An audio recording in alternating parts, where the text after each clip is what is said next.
Shalom and good day all. This is Tehillim29 back again, and welcome to The Vault.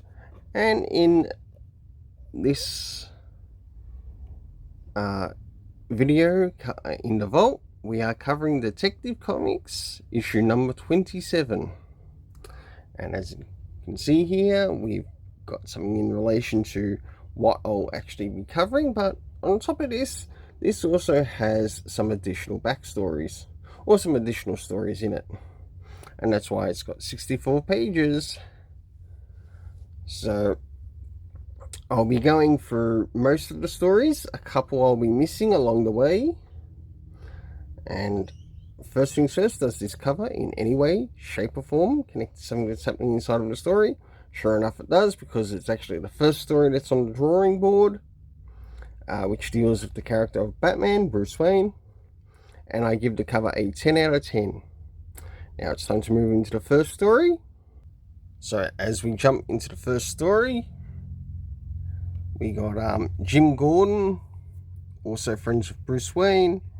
A bit of discussion here as the story continues. Oh, and on top of that, I'll only be covering 12 stories from this issue.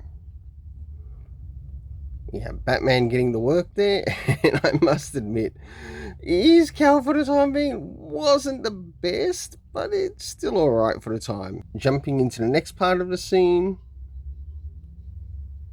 and finally the next, until last but not least, Batman takes care of the villain into a vat of acid. But will they return? Well, for the first story, I gave a 7.5 out of 10. Now it's time to move into the next story. Oh, and for the art, also a 7 out of 10. Moving into the second story, which is Tenderfoot. Now this is pretty much a one-page story, covering basically something in connection to what looks to be maybe connected to Superman, but also, I guess, Boy Scout adventure comics. To which there's something at the end here. For this, I really enjoyed it for as short as it was. Definitely great for the kids to check out. 7.5 out of 10 for both art and story. So, moving into the third story, we've got the character of Speed Saunders, who we learn is an ace investigator and learning who the killers of Kurdistan are. We have quite a bit of information shown on the page. We get to see him personally look into things, as well as talk to other people in his own investigation. Story continues.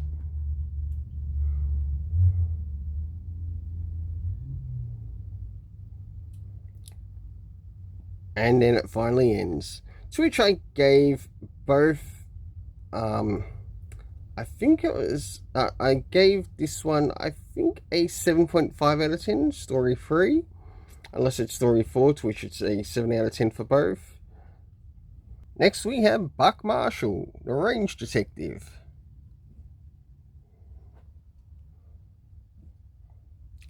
And we get quite a bit of a story here. He sounds like a pretty interesting character that you'd probably have with maybe the Rawhide Kid and Jonah Hex. Story continues.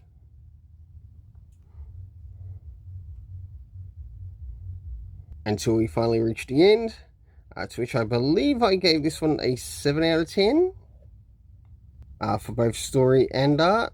Jumping into the next story, Spy. As we begin, we get to see some of the work here with the character. Then the next story continues.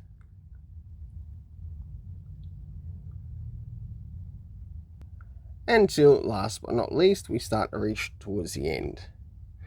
To which I also believe I gave this one a 7 out of 10. So as we jump into story 6, we've got a Crimson Avenger. And we've got quite a bit happening here. And as you can see here, something goes wrong at one of the places. So the Crimson Avenger gets the work.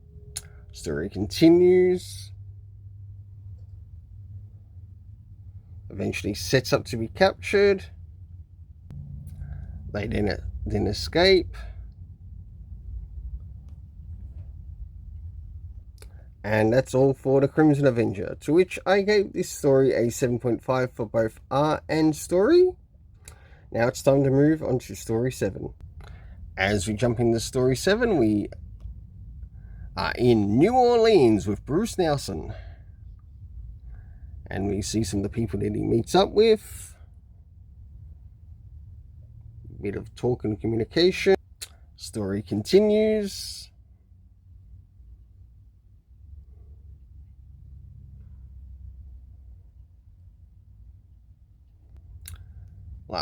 Last but not least, start to move towards the end until we finally do reach the end.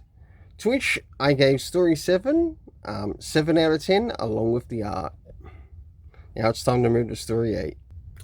In this one, the Mysterious Dr. Fu Manchu by Facsimile. We get a little bit of information, move a little bit forward in the story. I believe this might be Fu Manchu, or someone who's meant to be him, or someone he's chasing. Almost looks like an alien, to be honest. Story continues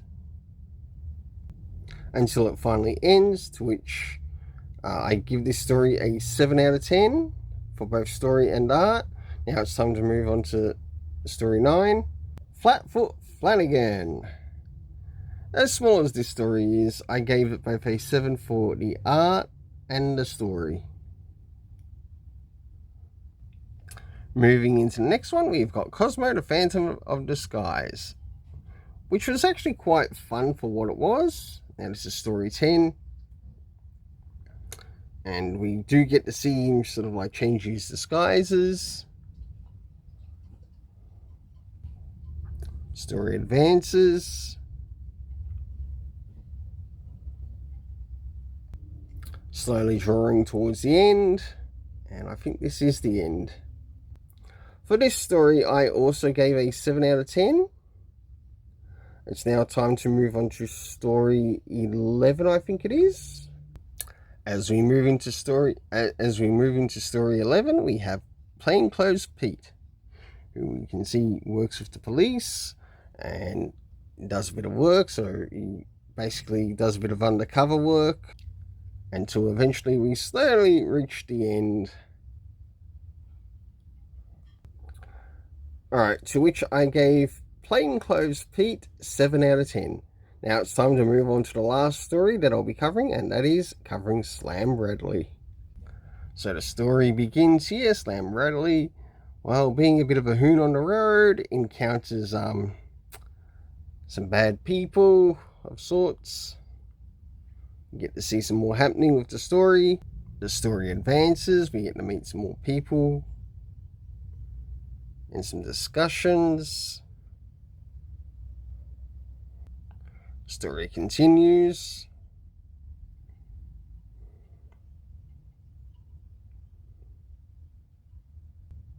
And now we start to reach the end.